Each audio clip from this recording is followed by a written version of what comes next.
Welcome to ServiceSharp. This is a podcast all about ServiceNow. We'll be talking strategy, architecture, technology, and everything ServiceNow. This podcast is not affiliated with ServiceNow. The opinions expressed are our own. We're just people that are very passionate about the platform. Join us for every episode.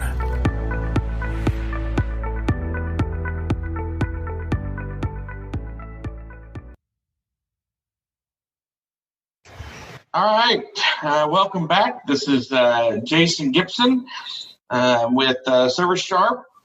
With me is Brett Peters and Justin Claspel. We are talking today about things that we like and don't like about ServiceNow. So this will be a fun conversation. And I think the first topic we're going to talk about is the way they do contracting. Randy, what do you think about how they do contracting? I just think that they should expand. I guess it wouldn't be really things we don't like, but things that they can improve. But I think that they could expand their reach into smaller businesses and, give them opportunities to use the tools and grow.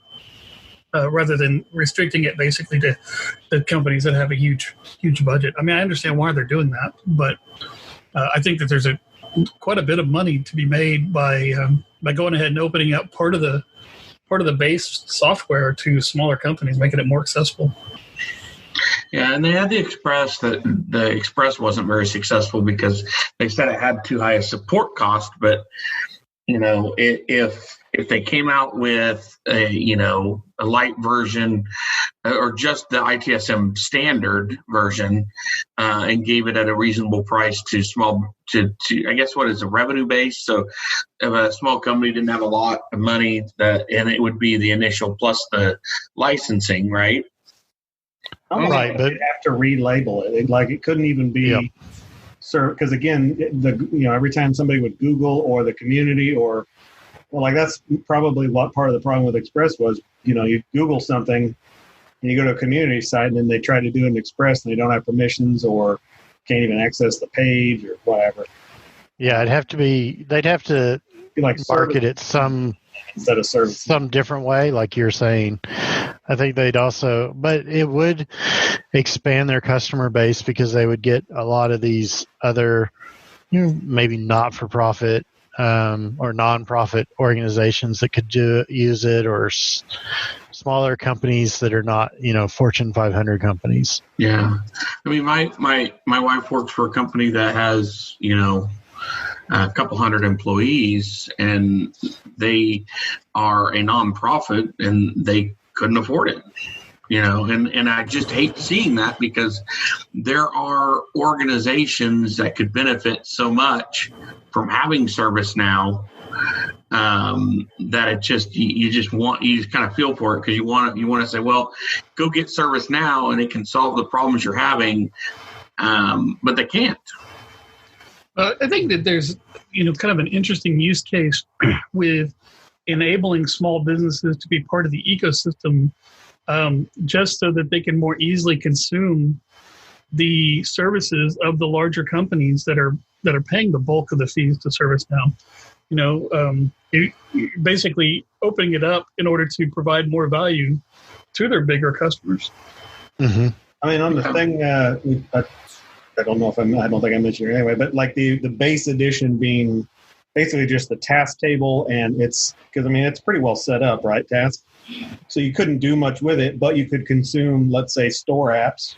So like the COVID stuff that they had recently where they made the tracking, right? Like a lot of people can't use that because, well, you don't have ServiceNow. But if you had a cheap or even, I doubt free would work, but a cheap edition you could get with only tasks plus use store apps that's probably not a very good answer because then you're stripping it down even more. But But that is an interesting idea, how you could get like a basic version where you could just install whatever app you wanted. So from the App Store, you could install the COVID app and just be running the COVID app, and that'd be one price, like an a la carte.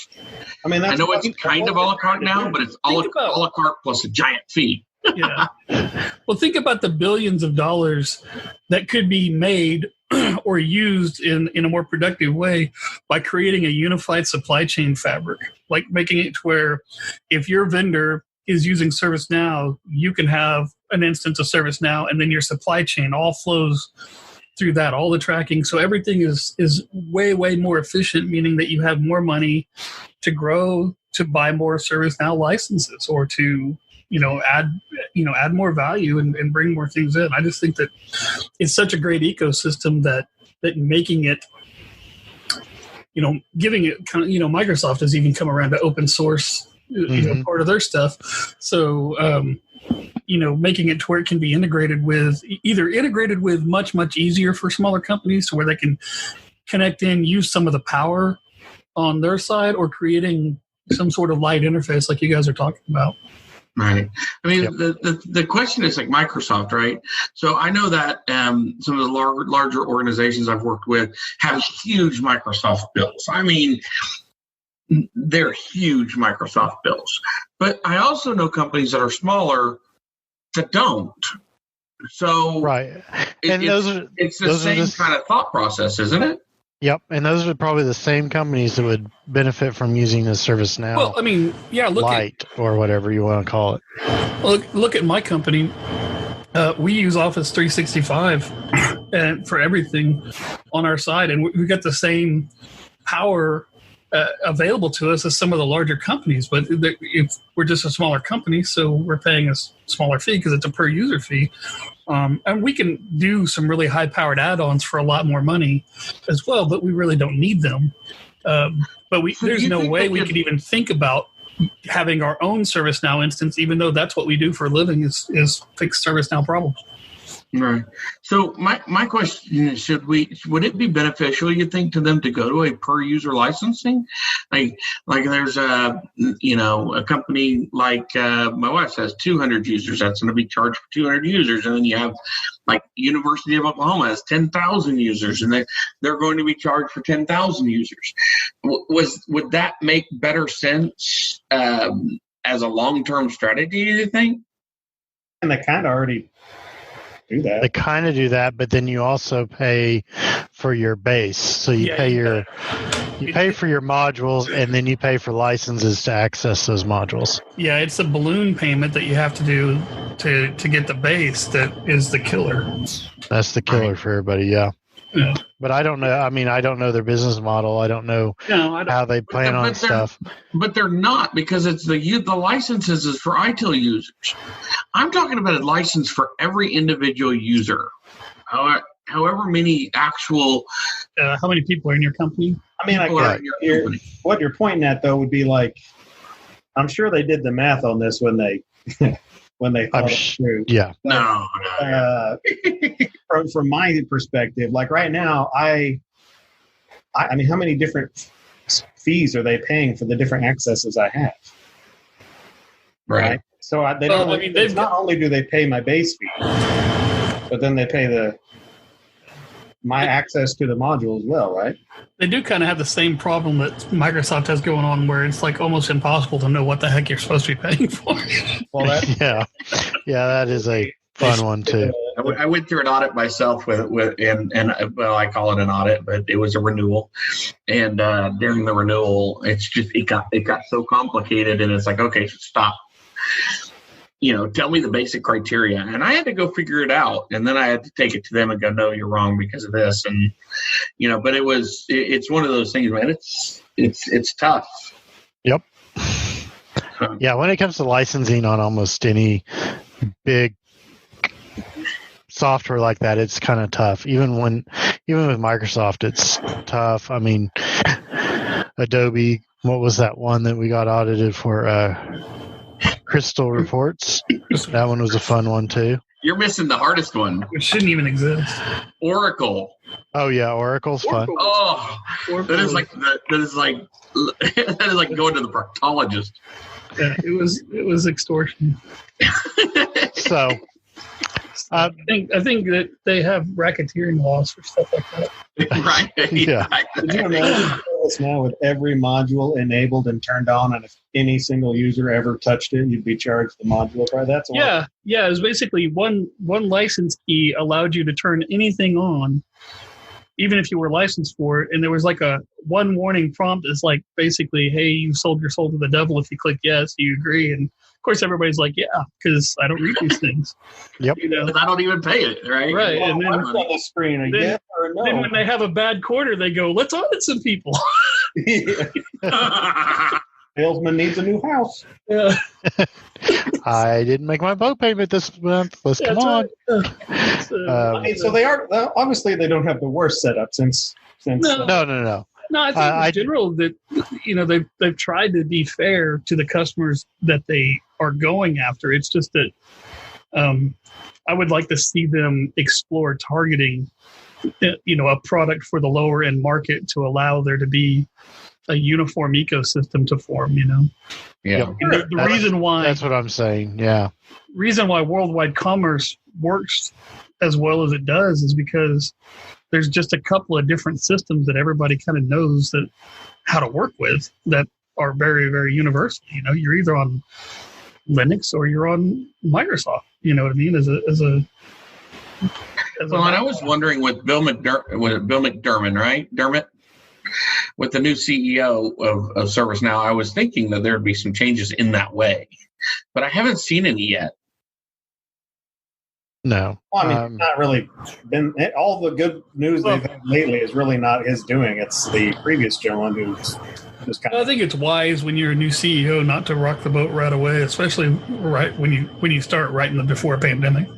Hey, can you talk to some of the CEOs I've worked for? Huh?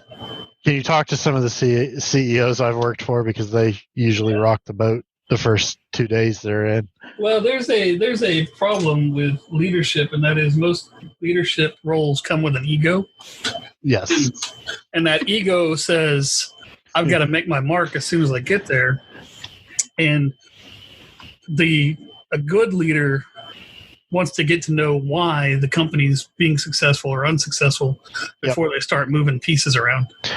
Right. Let's see. What was that video I saw the other day? There's a difference between a boss and a leader. Yeah. Oh, yeah. Yeah. Most people are bosses. There's not a lot of leaders, but there's a lot of bosses. Yep. Can you make 2 red lines with a blue pen? I love that video. That's such a good video. Anyone who's listening to this who has not, anybody know the name of that? I think it's the two red lines. Maybe. I don't know. I'll put it in the. I'll put a link to it in the show notes. Oh, it's great video for general project flow or management, I guess. So, as far as the expert, that's the name of it. The expert. Yeah. 7 red lines, all completely perpendicular. Yes.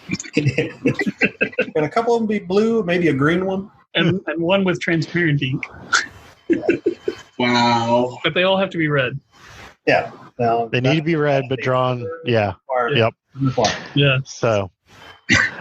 Okay, so one of the things we wanted, we see, not a wish list. It's like Randy said. It's more of a, how'd you put it? Because I don't want this to sound like we were complaining about anything. No, not at all. I mean, we're all in on ServiceNow. So anybody who's ever listened to us knows we're all in on ServiceNow. Yeah. So. Is there anything else that we would like to see? That I would like there to be more access, even more. I mean, they have a lot of access, but I'd like even more access to the underlying infrastructure. Like I don't know if they should give us actual Java access. I imagine more people would screw that up than would be helpful. Yeah. And the way they have it running on their servers may not even allow that. I don't know how they have it running, but some of the locked away globals. Right. I would like either not necessarily edit the global, but at least let me choose a replacement or a replacement. I can't think of a better word. Like I could clone it, right? Yeah, let me clone it, and let me choose that to be the current active one or something. Not override. Like you do with widgets in the service portal. Exactly. Yeah. Yep. That's very annoying for some. Like you'll run into issues of I can't think of one off the top of my head. Now that I want to, of course. I know. I've ran into several where, oh no, you can't change that functionality because it's written in code that you can't touch. Yeah, sometimes you can't even see this stuff. Yep. Right. Yeah. Yeah. And you're like, I don't know why it's working. That ends up being a high ticket, and they usually figure it out for us. I mean, it's not like the end of the world, but I like to be in control of what I can do in ServiceNow a little more. But that's super rare. So anyone listening who's not used ServiceNow or had development experience in it, it's a very rare thing that's happened, and there's 9 times out of 10 a way to work around it. Yes. It's the time invested to figure out you need to work around it. Right. That's what my actual beef. Yeah. One of them that I'm thinking, I can't think exactly what I was doing, but I remember I was in a script include and I kept trying. It was a script include I wrote to do something, but every time I ran it, something wasn't working right. And I couldn't figure out when I went into the community, found some articles, come find out it was conflicting with something that ServiceNow had, and I couldn't get around it. But it took me, a good time to find that that's what it was. So, yeah, that's a lot of time that could be saved if I could see what they were doing. Well, and I would really like to see easier attachment management on the development side. Like I can't do much with the attachments and the way that it is structured. And maybe it's just my inexperience, but things like sending an attachment by email, like I should be able to send the actual attachment, not a link to the attachment, And there's probably a way to do that, but I know there's a way to do that, but it's a lot of not intense, but well, customization. I can say intensive scripting, but it's not intense, whatever. But it's scripting. There should be, and the thing is, it should be easier to interact with the attachments a little bit. That's kind of what I was thinking. I'd like to be able to interact with attachments a little easier. You would like a little checkbox on your notification that says "send attachment, not link." Right. Yeah. Exactly. I'm the false flag, right? True false flag on the script. Yeah. Yeah. But you can already query the it's there's I don't know if it's called glide attachment. It probably anyway, but there's I think it is. Yeah.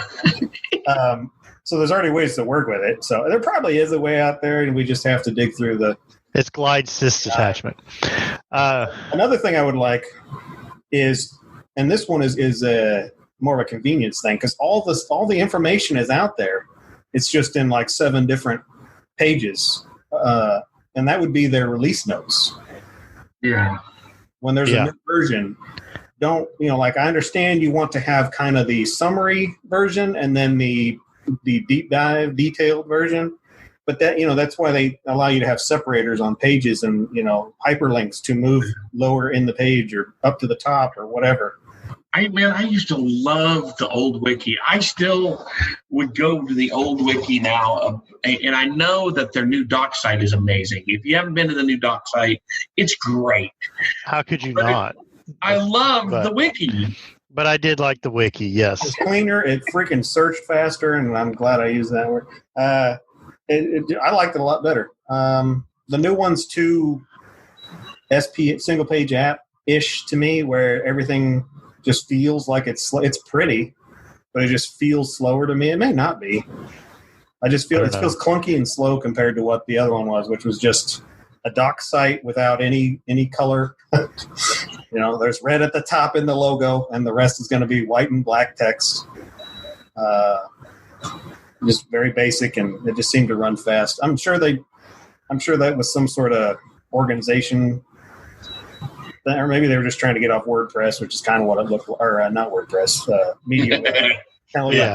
Stuff. I did like that. Along with what you kind of were talking about earlier, I, as a developer, or not, I'm not a developer, but as a ServiceNow guru developer admin, it'd be nice to go to these systems that have already had people modifying them and look at the out-of-the-box functions. And so, how let me put it this way. when you're in a service portal, you can't overwrite a widget that was out of the box. It's read-only. You have to make a copy and then use the copy. Right. I wish the out-of-the-box scripts that were in like business rules and client scripts, that kind of stuff, were the same way. Yeah, me too. That, okay, you started using your version of that. Now it's not working. Let's go back to the out-of-the-box. I know you can go back to your history on most of those scripts and revert back and all, but it'd be nice to have the two side by side. Yeah, I like that too.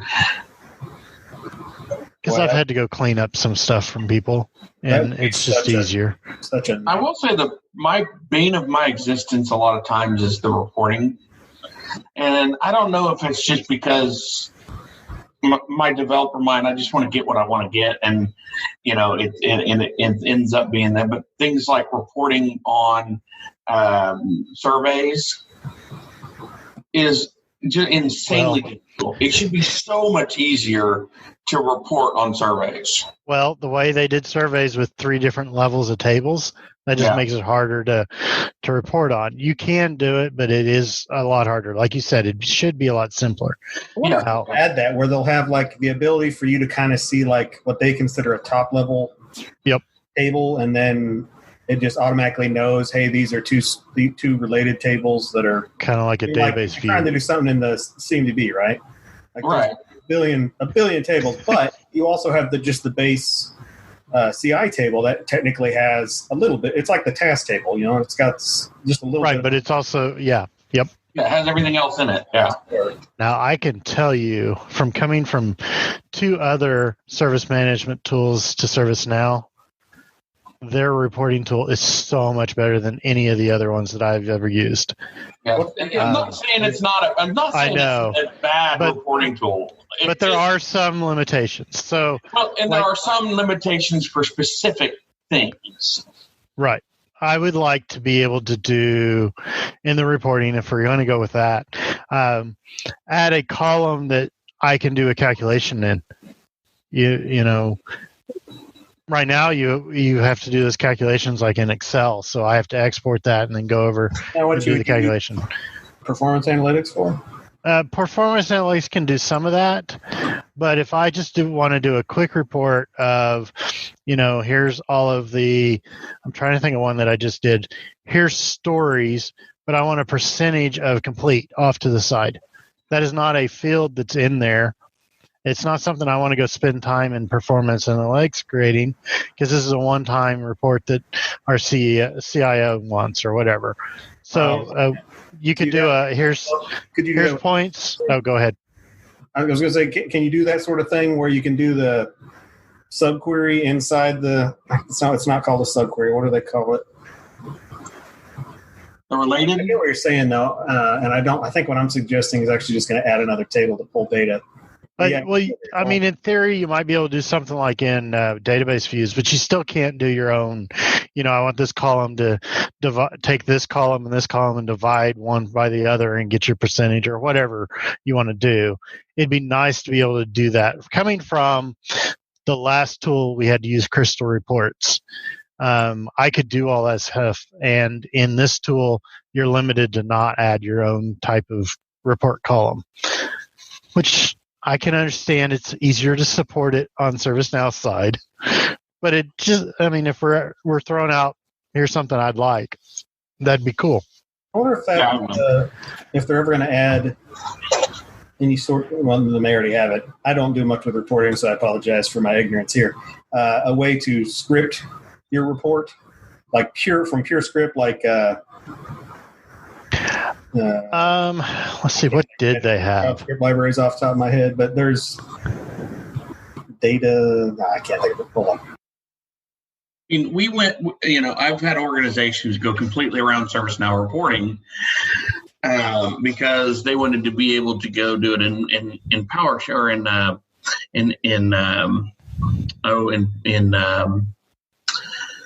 I'm drawing a blank. Power BI. Tool. Power BI. Yes, or Power BI. They want to do it in Power BI, so we just did an integration into Power BI to dump it out. But the problem is, it's just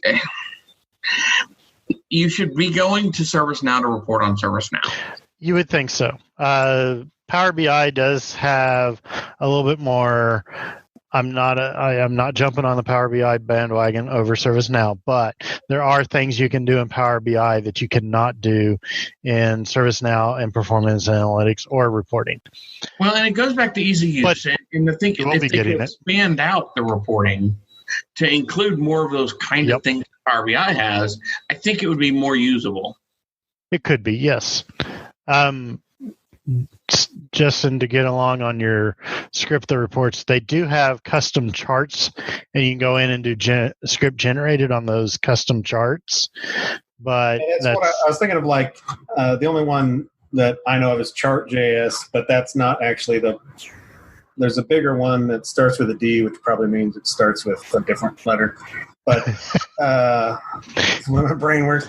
Anyway, just so where I could like script, which I guess I could call that, if I do it on a portal, I could just include chart.js anyway. Yep. You just generate it through code, and then in that case, you could make every field be, you're just pulling all the data in, and it's more of just a charting / graph creating image. You know what I mean? That's really all that the library does. Is it? You have a pie chart, you have a bar chart. What do you want all the columns to be? Pass a JSON array to it, and there you go. Yep.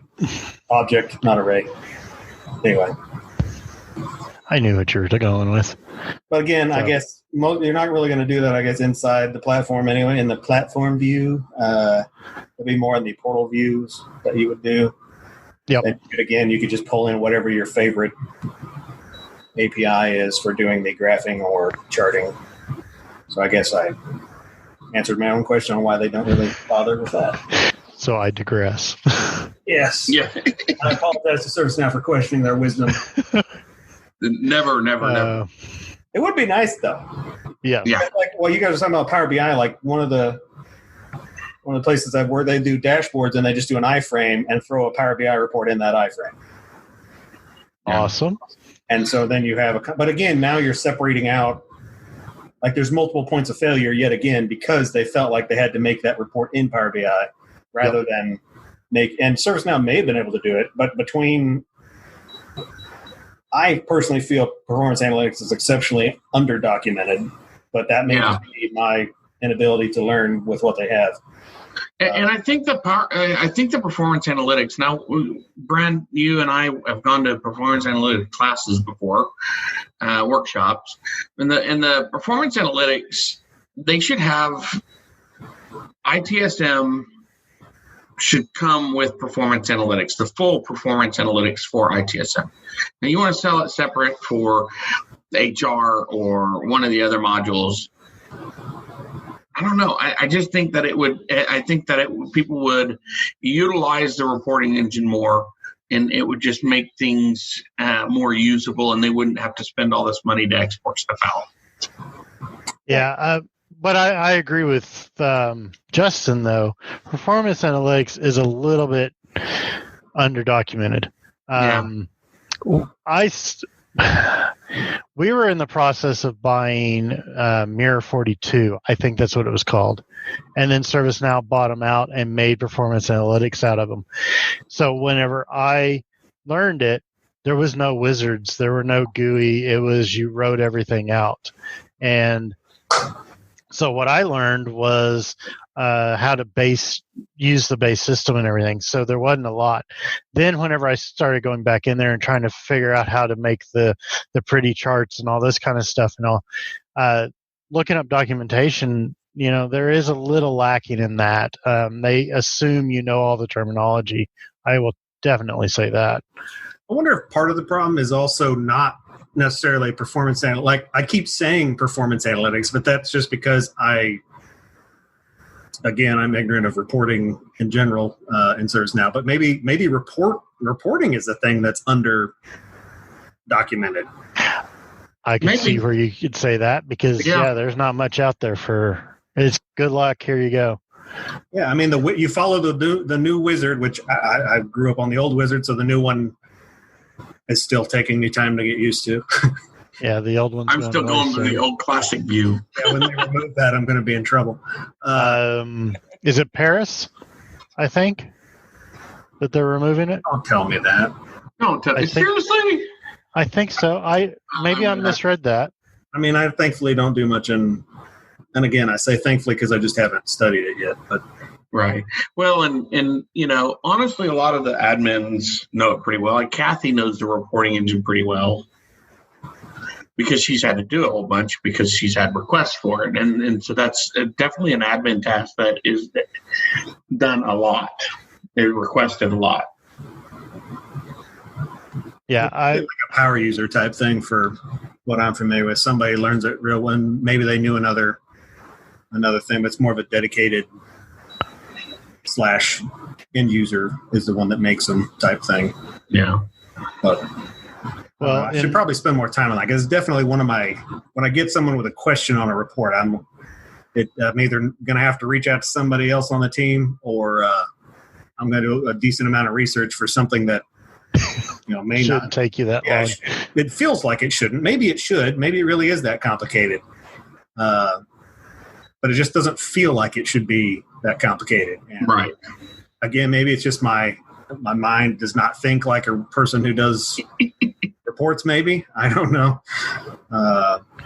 It kind of takes some people a different mindset to try to do some of the reporting. But like I said, the last 2 apps that I did before ServiceNow required third-party apps to do the reporting, and that required more licenses, so they limited who did that. So as the admin, I did a lot of the reporting, so I've just had to do that over the last 3 apps, the last 16 years. So I will say there's been a couple of times where I've had to do like the joining the tables to actually do a right and a left and the database view. And I've done some database views. I try to stay away from them, but sometimes you have to. Yeah, and they're complicated to do, and you got to really understand SQL pretty well to do them. So you just got to understand the join, the left join, that kind of stuff too. Yeah. What data you're going to get if you do a left versus a right, and all that stuff. Yeah. So let's do this. Let's take a quick break. Talk to our sponsor, and then when we come back, we'll talk about things that we really like about ServiceNow in the design that they've done.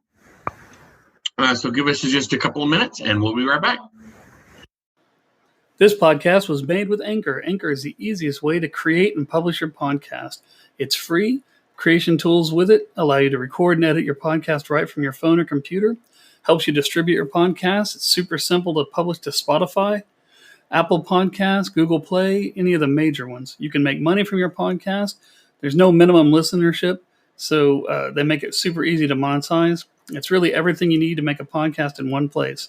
So why don't you go out and download the free Anchor app or go to anchor.fm and get started. All right, we're back. This is Jason Gibson, Brent Peters, Justin Classical, and Randy Haas. We are talking about things that we like about the design of ServiceNow, and we just finished talking about things that we would like to see improved.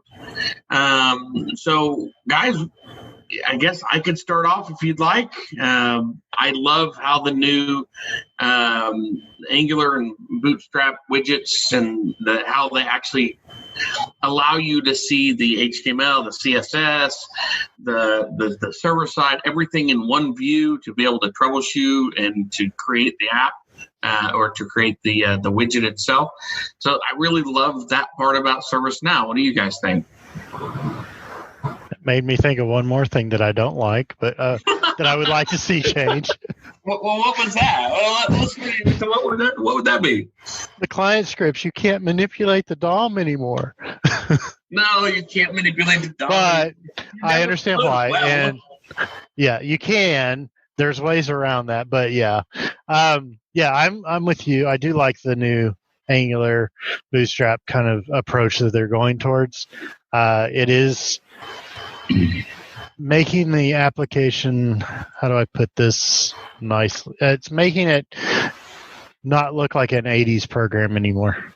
Yeah. The portal back in the day, the CMS view, it really is dated, and so the portal does make it a lot nicer.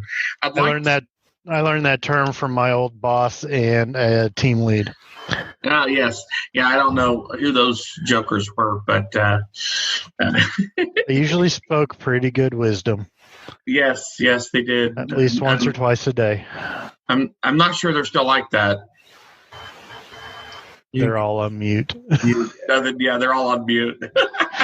So if you didn't know, they're on the call with us. So the things you like. Yeah, so moving on. Wait. I got one more. Did they fix the encryption to be default? Or do you still have to... You know, the problem that we ran into where we wanted to add encryptable fields, and it was a real pain in the rear. Yeah. You can encrypt the fields. It's not that bad. It's when you want to get your whole server encrypted. That's when we ran into issues because they wanted to charge an arm and a leg at the time. Yeah, there was the encrypted at rest thing with the hospital. That was an issue. I'll be honest. The field encryption, the way it's done, is really pretty cool. And the way you will just create the context and you give the context to, a group of people, and you've got it. I mean, that's really actually kind of neat. The problem is, how is the data stored? And from my understanding from talking to ServiceNow is that, that data is stored encrypted as well, and it is not in the same place, but the entire server is not stored encrypted. Right. And that's where we were running into it at our job that we had together. Is the security officer wanted the whole thing encrypted for free. I think they only did government at the time, right? Isn't that what it was? They only had a government one, and right. But they were willing to do it for us, but we had to pay for all the hardware and for the extra cost and service and all that stuff too. So it was. I'm gonna go out on a limb and say they've got to have another option by now. What was that? Eureka/Fuji era? That was. I think Fuji. Well, when did you bail ship? So. Probably Geneva. Yeah. So it was about that time. So. They might have a better option, but honestly, I don't know why. So I know several hospitals using it just the way it is, using edge encryption for anything with PHI in it. In that meeting, all the legal requirements for HIPAA and all the different requirements that they have. So, I mean, legal requirements versus what you would want your customer to think or know you're doing are two different things, my man. Yeah. Like, I'm not required to cover $100,000 on my car insurance for the other person, but if something happened, I'm sure they would appreciate the fact that I had that option for them. So this is probably a horrible analogy. Horrible analogy. But I get it, yeah. So where's their insurance? I mean, don't they have a responsibility too? When you have the whole thing encrypted, like you're taking one more step away where if somehow somebody physically got a hold of the hard drives, which, I guess they picked up the whole data center and moved it, since I'm sure none of that's in one server rack. And that's the other thing they were saying is that the data is not in one place. It's not in one drive. So you pull one drive, it's useless. Yeah, well, I think that the issue is that technically you don't have to have data at rest encrypted by HIPAA, but not having it encrypted at rest creates kind of a gray area about whether or not you're liable for data loss or not if something were to happen. Yep. And it was just exploratory anyway at the time. I mean, he was right. They wanted it, obviously, but it didn't, Well, and that's honestly where BAA comes into play. Those business agreements are really important, and if you have a ServiceNow instance but don't have a BAA with them, which is a business authorization agreement, basically it defines who's responsible if something goes horribly wrong. ServiceNow will sign them, and you have to negotiate that with them. But if you don't have one, I would, especially if you have sensitive information, I would definitely encourage you to draw one up. Yeah, because at that company they do have one with them. Yeah. So. And that's so in I think most hospitals are used to signing those kind of agreements and probably have them.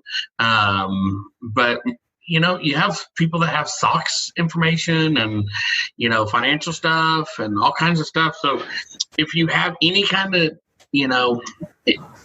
regulated information, make sure you've got one. So back to all right, things we like. Yeah, back to the developer thing, because that's, you guys just hopped away from that way too quick.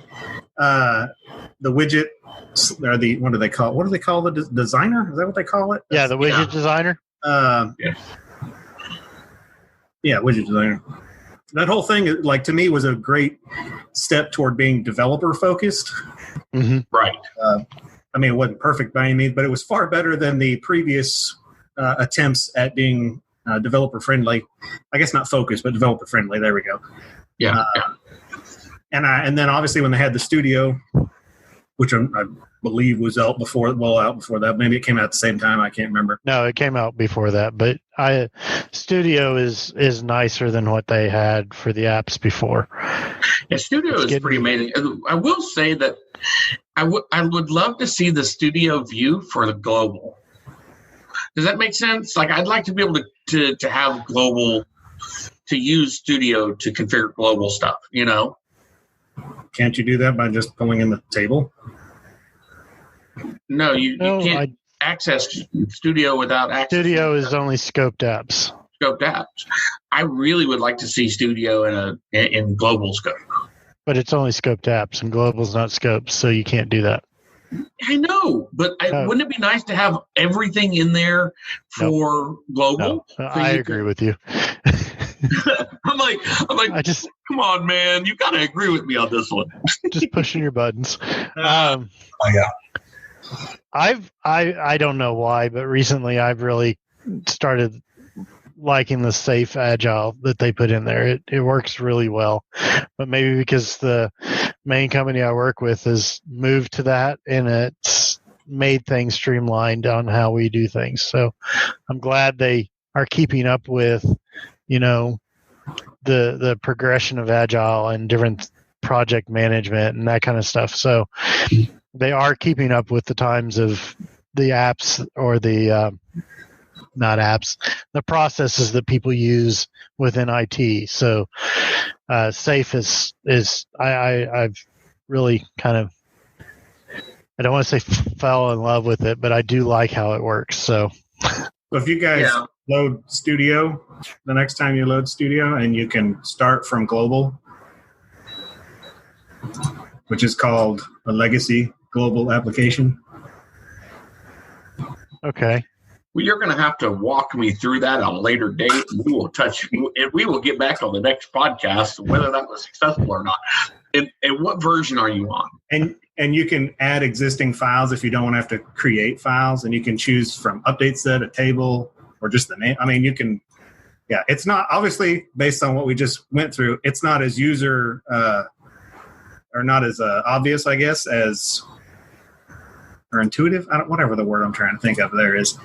To do it for a scoped app. Like, obviously, to do a scoped app, that's, I think, your only option. I don't even know if you can do, I guess you could just create the app and manually add things. That'd be horribly painful. It is.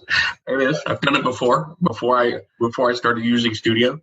Yeah, but you can still treat, to anyone doing that, by the way, I don't do it often with the global thing.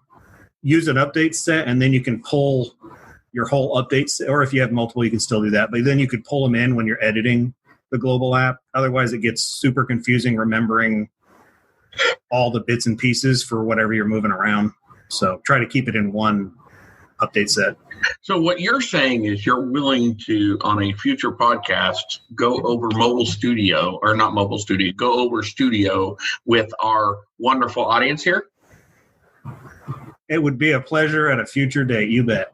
All right. When he can, So look forward to that episode, guys. Well, I don't really know if they. I think I need to look in and see. Do they actually recommend? they that? might not. I don't really. I mean, all it really does, it's just a view of the updates you're making. It's just like another way of viewing an update set. Really, it a list on the left, and you can just click it easier, I guess. So it's like a live view into your update set is really all it's doing. I don't think there's any sort of configuration that does otherwise. So maybe they don't care. I don't know. Yeah, we can do all sorts of fun stuff in the studio. There you go. All right. So, is there anything else you guys just love the way that this newer stuff, anything that's come out that you think, that was the smart ad? This one's not newer. It's been here, but it's very, I think, unused by people. The syntax editor macros. Okay. I really like those because it's a good shortcut that whenever I'm writing a script, I can put VAR, GR, and hit tab, and it puts in my your entire glide record. The glide record script code, and then I can fill in my stuff. And I use this editor macros all the time. And talking with other people, I don't think very many people use them. So I never use them. For people who don't know what they are, you can create your own snippet shortcuts. They're little code snippets that you can import by typing. So if you're doing a lot of glide records, you can create one that automatically creates your glide record for you, and then you can fill out the pieces that you need. Those are awesome. I don't use them enough. I really need to create some more and start using them. Again. I use DOC and VARGR all the time. DOC starts the documentation header at the top of your script, so you can document in there, and it allows you to put a description of what you're doing, what your parameters are, what you're expecting to return, that kind of stuff. So it kind of starts out the format so that you have your descriptor at the top so you can describe what this script's for. Properly formatted documentation. What is this guy? Who is this guy? Get him out. Right. I know. And then I like to, I try to document what the script's going to do, and then when I have like tricky code down in there, I put a remarked line that says this code is doing blah blah blah, so that I'm old, so I forget this stuff. So when I get back in there, I can say, oh, that's where I'm doing that. Okay, that's how I did it. That kind of stuff. But it also helps other developers that come in after me. So I do the documentation, but the VARGR, the VARGR, I use that quite often. Anytime I'm going to do a glide record, it saves me from typing. So that's a good thing. So, yeah, the editor macros, that's something I don't think a lot of people use, but it is something I think every admin should look into, at least. I really like it. Every time you've mentioned it in the past, I have told myself that's amazing and I am going to use it. And I have never once. Actually, right now, I'm going to change that. I'm going to do it while we're live on this little instance, just so I can say I've done it. And as Jason said, you can create your own macros. So you could go in and put, a macro that says Brent, or whatever you want to name it, and then you put in your code in there that you wanted to put in. So you could, instead of doing the document for your documentation header, you could create one that was yours and it'd put all your information in there automatically for you. So you don't have to type that out every time.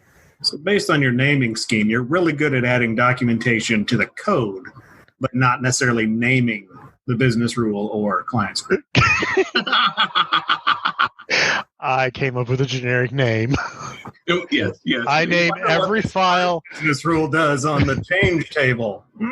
Every file that I create, client script, business rule, they're all named Brent with a number after them. Brent, there you go. Beautiful. I did. I don't do that. I try to be descriptive, but I did find a script include the other day that were my initials at the beginning. And I thought, I don't remember doing that. It was an out-of-the-box function, and it had my initials on it. I was like, oh, okay. They built it with you in mind. I mean, you're like the granddaddy of ServiceNow. There's going to be a lot of those just because best practice. Yeah. They do have several that are just titled that. BP. Yeah. They're not active, are they? Or was it active? Well, this one had my middle initial in it too. So. Well, now I'm just going to. Anyways. So yeah, macro editor macro. That's one of the things I really like. It saves me time if I'm in the system coding. So anyone who's since I'm in the system right now fiddling with this, anyone who's actually going to be looking at these in their system, editor macro, or the long name if you're looking in the navigator is syntax editor macros. Yes. Yep. Under system definition. And I don't default. It looks like there's only 6. Yeah. Yes. Yep. I've created a few custom ones. Create your own, and they're really great. Yeah. A couple of these are handy. I'm sad I've not used these more often. The Vargar OR will do a glide record with an OR statement in it too. So that one's pretty cool. Oh yeah. Method. I could see Justin using the method one. 4. That'll be Oh yeah. Yep. And it feels like a million letters whenever I can just type 4 and tab and I got my whole 4. I will have to say I type the 4 one out every time and then I'm like, there's a macro for that. So yeah, and then there's some caveats to that. If you put like a $0 in your code, when it's done with the tab and you put in the macro, it'll put your cursor where the $0 is. So it just heads up on that. Okay, I'm sold, ladies and gentlemen. So I sold you on it. You did. Nice. Sold. I will remember this through at least one sleep session. I'll remind you next week too. Okay. So yeah, we'll remind you every week until we need to do a checkup. So if you used it I created 30. Now the real question, it's not safe doing updates. That is it.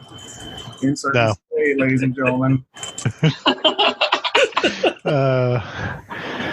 So anything else you guys love or like or are looking forward to in the next version? It is be nice. Update sets. Yeah. Which I now need to go move it out of that update set.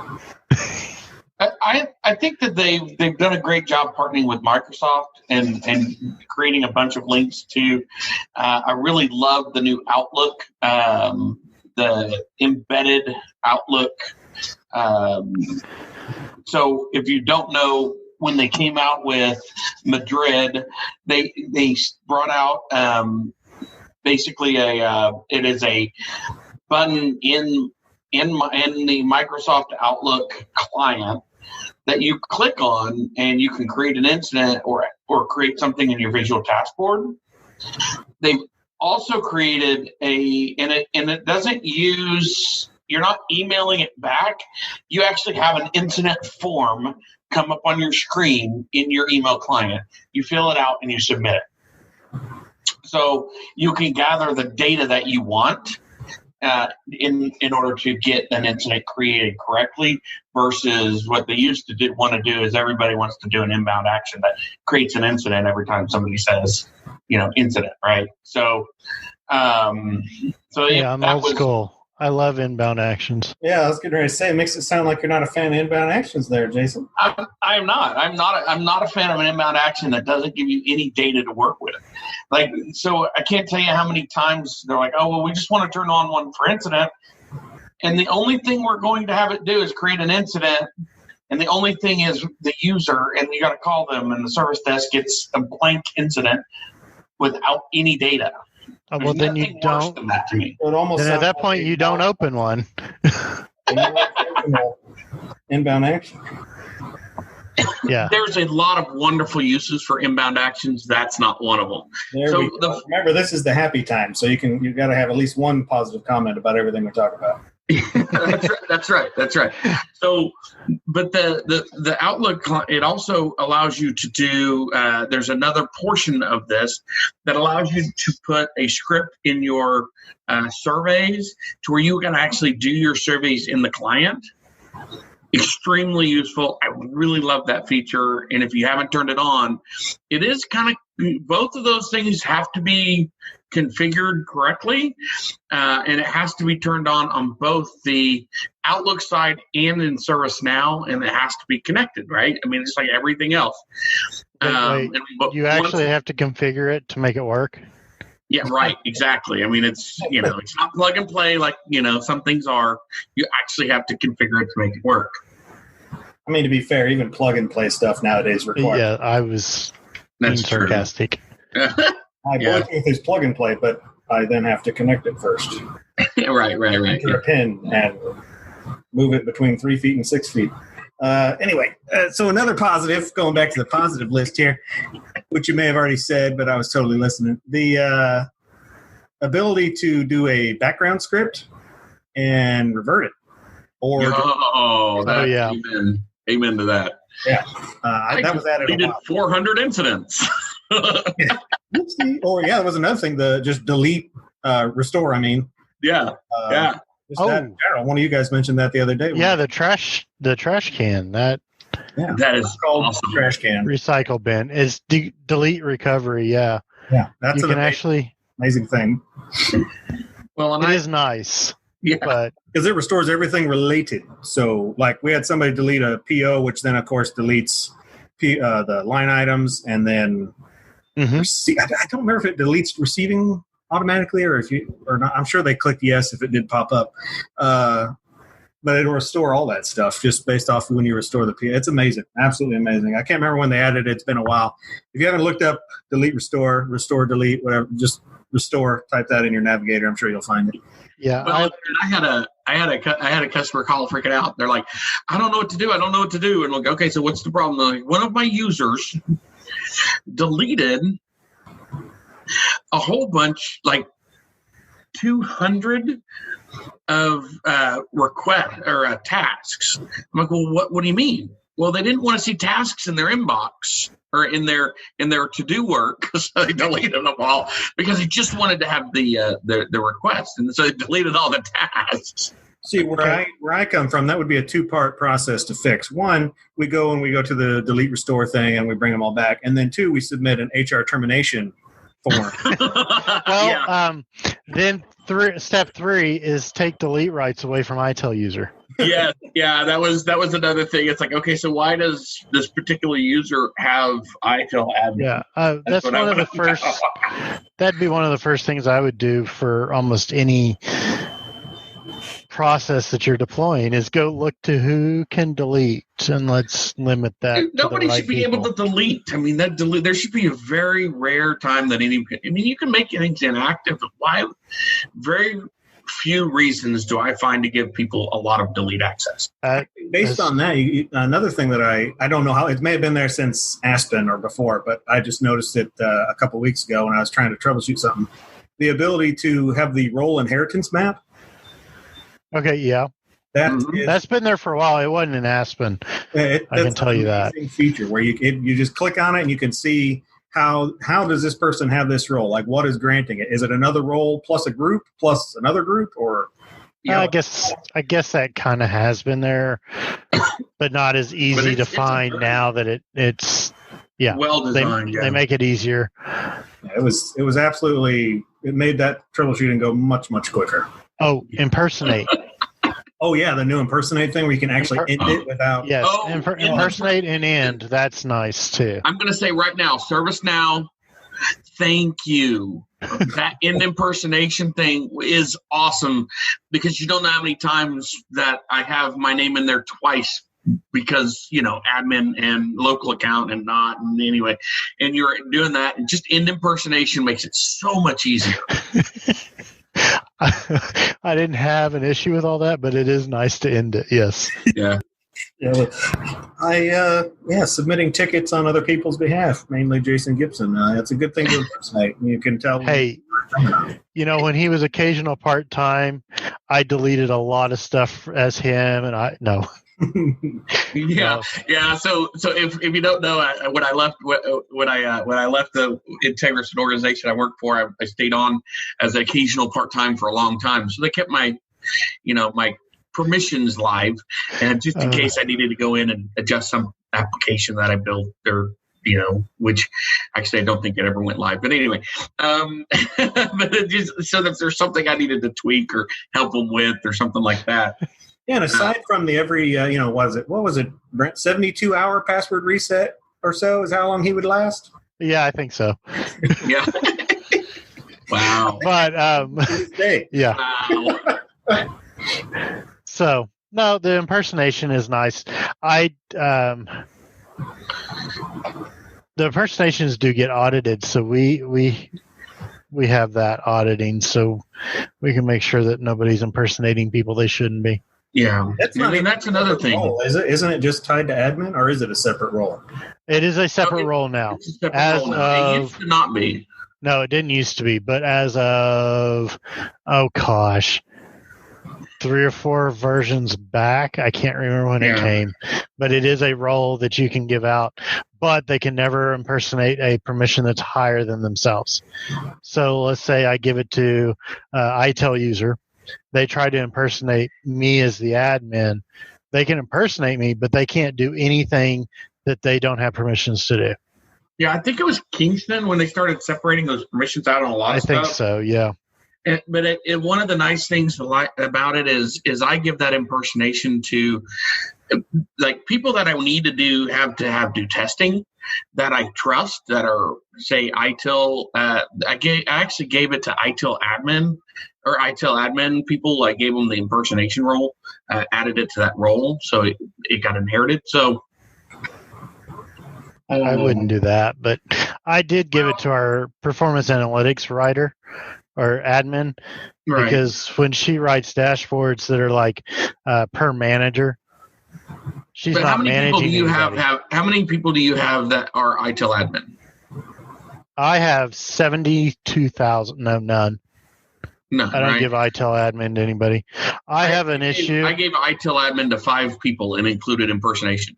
I have a control issue, and I don't let people have very much permission in my system. That's no. It killed me to have to give Jason admin rights that first time. I only deleted a few tables. I only shut down. You deleted a whole application, Jason. Delete a whole application. But no, it was just because I didn't know anybody that I got put in that new group. I'm like, do I trust these people? But I ended up. You shouldn't have trusted me. No, I do. I trust you guys. I mean, now, but back then. Yeah, I probably did not need the access I had. I just saying. Even when I was building custom applications, I'm not sure I should have been. I told you then when you deleted it that I was going to take admin rights away from you. So he's like, do this again, and you will not have admin rights. Okay. There is a difference between deleting all records and deleting the tables. So you learn that real quick. Yes. Everybody. And anytime you have to type the word delete, stop. Yes. You would think the big red pop-up would be enough, folks, but no. If you have to type in it, that's when we read it. Well, that reminds me of the non-ServiceNow, but the SharePoint, we got that ticket that one time where the user had deleted the entire SharePoint site, and we managed to restore it, but then we went back and counted how many times you had to say, yes, I'm sure, to actually do that. It was multiple screen. Like you would do it on one, and then it would take you to are you really sure? And then it wasn't like just one. Here's the things you're deleting. Are you sure you want to do all these again? Plus several clicks of pop-up and new page, and then another pop-up. Yeah. I don't want to. Let's not. No, it's too late at night, and it's almost the weekend. I don't want to hear SharePoint again. Yeah, the word SharePoint, no. I mean, SharePoint. Past life. I'm having connection issue, guys. I can't hear it. Yeah. That is something that would be nice, though, to kind of, and I have to do it on a lot of things, is like the cancel button. On a lot of our tickets, if you hit cancel to cancel the ticket, it doesn't prompt you to say, are you sure you want to cancel this ticket? So I've had to modify those. It'd be nice if they did modify that so that those cancels prompted. Well, and to be honest, there are, when you're talking about the tasks, everything else is state driven. And it's driven and button driven. So it would be nice if tasks were driven a little differently, like work in progress. I don't know if you guys feel the same way, but with incident, there's a process to it, not just one button close task and you're done, right? It just would be nice to have a little bit more. If you're wanting it for more than what it is. Yeah. Well, and do what True. But I can't say how many requests I've had to add, work in progress, right, to it, to set it to work in progress and then close the task after it's completed and have a complete task, I usually just tell them to follow the process and it'll go through the right states. I'm not a nice person when it comes to them trying to modify my system. No, and you shouldn't be, to be honest. Let's be honest, you shouldn't be. You should, but a lot of times I get the same requests over and over and over. Yeah. From people that want to do certain things in different systems that I've managed over the years. And that's one of the things that I've had on multiple occasions that they dug their feet in and said there's a business need and made me and it got high enough that I had to change it, right? Yeah, it sounds like it was really hard to get that one high enough. I like the same people that ask you the same question every 2 weeks or so, or every week. I think that's all missing the best one, which are people who have worked at another place that has ServiceNow. Oh, yeah. Oh, well, but we did it this way in our other system. Yeah. And for anyone on this call who has said that and is currently blushing, it's not necessarily a bad thing. Like, you should tell me you did this at another company and it worked this way. That doesn't necessarily mean we're going to be able to replicate that. Right. It doesn't mean that we need to. Telling me that's how it works. I'm not complaining about that. It's just expecting for me to hit, it's not a checkbox, most likely anyway. Yeah. Right. Yeah. You have tasks go through, 5 different other applications first and generate a Tony. It's, it's probably not that single click. Well, and it's custom, right? And we're always trying to say we want to stay out of the box. We want to stay out of the box. So if we're going to try and stay out of the box, the answer to some of those things are going to be no. And I'm sorry, I know that works somewhere else that way, but I want to keep it as close to out of the box. So when I upgrade it, it's not a problem, right? So right. And if it makes sense and it's a cool thing we want to do, or it's a plugin that is not enabled, because that's what it ends up being a lot of time, in my opinion, is they'll say, well, it worked this way. And it's like, well, we don't have, performance analytics, so you can't build KPIs, Yeah. Well, yeah, you can. Okay. Yeah, you can, but okay. But you know what I mean. Yes, I understand. Yeah. And if you keep it out of the box like you were trying, you could do an upgrade if you had to in 2 weeks or something. Right. But yeah, it's getting more and more important as they're getting more and more tough on the upgrade schedules. This 6 months thing is killing me. It's going to start killing me. Yeah. Well, and I've never been a fan of skipping versions. I don't like skipping versions, but I've had to do it multiple times now because we just can't keep up with the upgrades. Well, the way they're doing it now, you can't skip a version because you can skip go one to Orlando version right now, right? I can't even go to Paris yet, and they won't have patch 1 out before my instance is already set to upgrade to Orlando. Yep. So, and I don't do, or I guess I would if, management told me, of course I would. Didn't do. However, I would much prefer we not do that first release. Give me that first, at least the first patch. I try not to, but sometimes you kind of have to. And, as stable as ServiceNow is, usually even before the first patch, most things work. I have very rarely ran into issues. I think in Berlin, or what was the C one? Calgary. Yeah, Calgary. I think it was one of those two I implemented before the first patch and ended up finding a pretty significant issue, and they fixed it in a hot fix. But that was Calgary. We're now on New York, so I haven't found too many times that I've moved too quickly.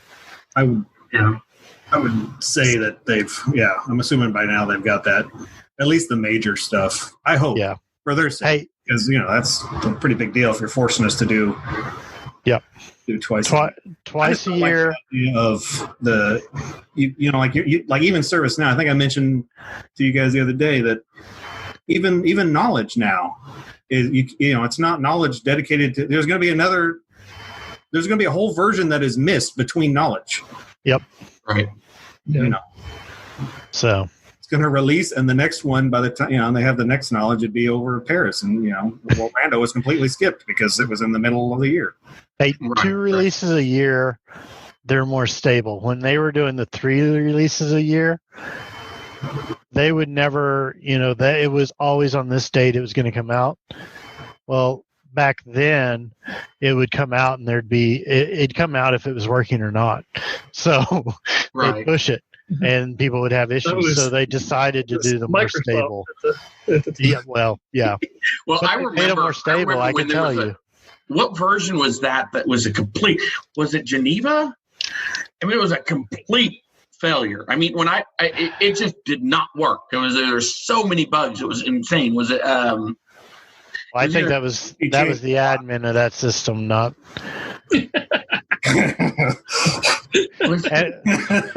Just joking.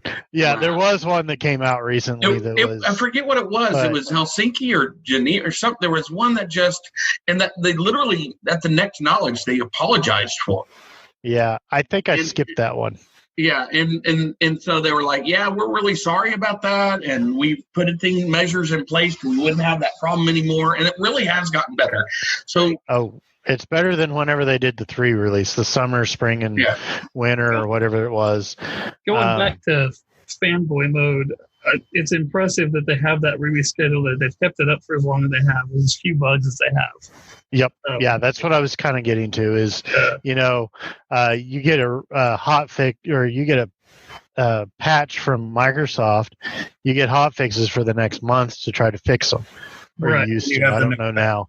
Yeah, I'm not that much into Windows. They have the agile ideology down. Yeah. ServiceNow, however, you get an upgrade. Usually there's not a whole lot of patches that they have to do for major issues after that. Yeah, it's pretty much just new modules, right? Yeah. That's really the only stuff that has, or at least that I see in the patch note, that like whenever they have a partial patch or whatever, it's usually just something, whatever new big thing. I will have to say, if you put in a ticket and they attach it to a problem, that problem usually is fixed in the next 2 or 3 months, where other systems, they never got fixed. That's definitely one thing that I like about them, is that they have the huge release cycle, or the aggressive release cycle, but they are listening to what people are saying during that release cycle. Yep. They really are. They do a great job. Microsoft, where for a while there, all they did between upgrades was remove features that were useful. And I think, and I haven't been on any, exceptionally high dollar, well, not where I had a high access, I guess I should say. But whenever I put a support ticket in, like, unlike the other companies we share on name, like Microsoft, Oracle, the first premier level, or sorry, that is way too specific. The first level you get is not, ServiceNow. I get directed to someone related to that task within the first couple updates. Yeah, they know what they're talking about usually. Yeah, I just got done talking to the domain separation people yesterday, and my ticket was in, and I went straight to the domain separate. It didn't go through, Dave, the intern or whatever, who had to try to troubleshoot with the common KB steps or whatever. Yeah, they had a script that they had to go through. And when you answered one of the questions offhand and kind of threw them off, they didn't know how to finish the script. Yeah, I've run into those. Well, sometimes they push. But like she went and we figured out the main thing, and then I had a best practice type question. Not really a best practice. I had a question on if I turn something off, what am I actually doing whenever I turn that off? And she didn't know off the top of her head. And so she went and reached out to the actual developers on that team. And 2 days later, I got the update, and they're like, you should probably leave that on unless you really think you have a use case for turning it off. Because if you ever do want to turn it on later, you'll have a lot more problems. So I just appreciate that it's not, I don't have, or at least I don't feel, maybe that person really was not a domain specialist and just had a very good KB in front of them. But it felt like I was talking to someone who actually knew their stuff. And if their KBs are that good, then I'm good with that too. Yeah. why don't I have access? Yeah, if they have KVs that people are actually finding useful, then more power to them. It feels so much better than back whenever Randy mentioned SharePoint. I'm living all these nightmares in my head again. It's been years since I talked about it. But anytime you need support, or actually better than that, we had Liquid Office. If anyone out there is wow, familiar with Liquid Office, which got Liquid Office Microsoft like a decade. I don't know if it was a decade. It was many years prior to when we needed to call and get support on it. And there's like 2 guys in all of Microsoft, and getting to those 2 guys took us 2 weeks or whatever. It was horrible. Yeah. And you know, it's their KBs were obviously not as well scripted. So. I'm gonna have to throw a caveat out there. I do love Microsoft. They've made me a lot of money over the years. Yeah, well, when things break, I actually love them just because C# and ASP.NET. You had job security with Project Server and SharePoint, so yeah, I mean that got me back into real like corporate level IT. I was doing small level. You know, I was writing programs for a call center. You know, that's what I was before I got into SharePoint. And then I realized very quickly I didn't want to be in SharePoint anymore. And that got me now. So. Well, and it's funny because I was the last one of the organizations I worked with. They're like, so, hey, you know, part of our division is going to be is SharePoint. And so do you know anything about SharePoint? And my response was, nope. No. Not at all. Not a thing. Your response should be, SharePoint for anyone don't know how to turn it on. who were upsetting by talking negatively about it. 1, you're fooling yourself. But 2, it really, like, it served its purpose, right? It's just, I think that purpose got twisted just because of how much a super user could really do, especially in the earlier, like 2003 and all that stuff. Like they could do so much.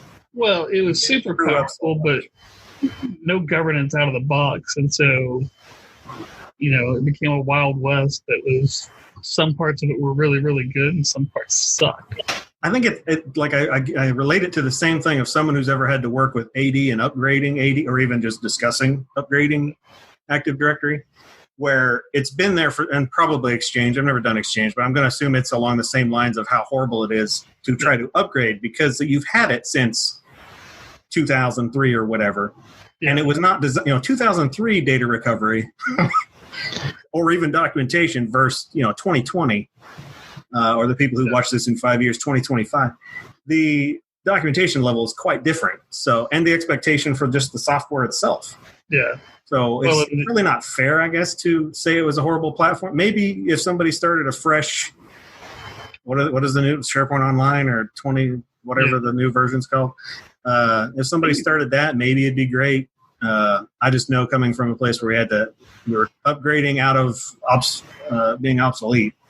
I still use it all the time with our Office 365 subscription and Power Apps. It's extremely useful to me, but it's not the same use case as it was back then necessarily. Microsoft is a lot more unified now than they used to be. It used to be the different departments were complete islands, and so Exchange didn't know what SQL did and everything like that. And they started kind of unifying that, thinking, if we're making all these things, maybe they should act like they're made by the same company. And then someone came up with the ribbon idea during that whole thing. Someone what? Came up with the ribbon idea for Office. Yeah. The ribbon is the greatest piece of technology ever made. What are you talking about? I will. Okay, so I digress. Gonna go ahead and close the sarcasm tag there. Yeah. Okay. I'm just surprised it stuck around as long as it has. But anyway, back to the topic. This has been all over the place. Podcast. This has been an interesting podcast. Yeah, so we love all you viewers, and I'm sorry, just ahead of time there. No, if you've made it this long, thank you. We appreciate it. Yeah. Oh, yeah. If you made it this long, you deserve a badge or something. Yes. You get a green ribbon. Participation. We appreciate it. Cool. Yeah. All right. So, well, this was fun. It was. We appreciate all of you joining us. And please, as you can tell, we love talking about all kinds of topics. So, send us a note on LinkedIn. Send us whatever information that you have to let us contact you. We'd love to have you on the podcast. If you have something to talk about, that'd be awesome. If you want us to cover a topic, send us some information on that, and we will try and cover the topic that you're wanting. So thank you for joining us, and until next time, it's been a pleasure. It's been fun. Thanks. Bye. Direct all SharePoint-related questions to Jason Gibson. Right. Yes. Expert. Yeah, at Jason Gibson. I don't know if that's his Twitter, but there's probably one out there, so send it to them. Yes. That's awesome. Yes, because that's not mine. Yeah. I'm sure they'll answer you. All right. We want to thank our flagship sponsor for this show, the Sharpstone Group, LLC. Sharpstone is your source for all of your ServiceNow needs.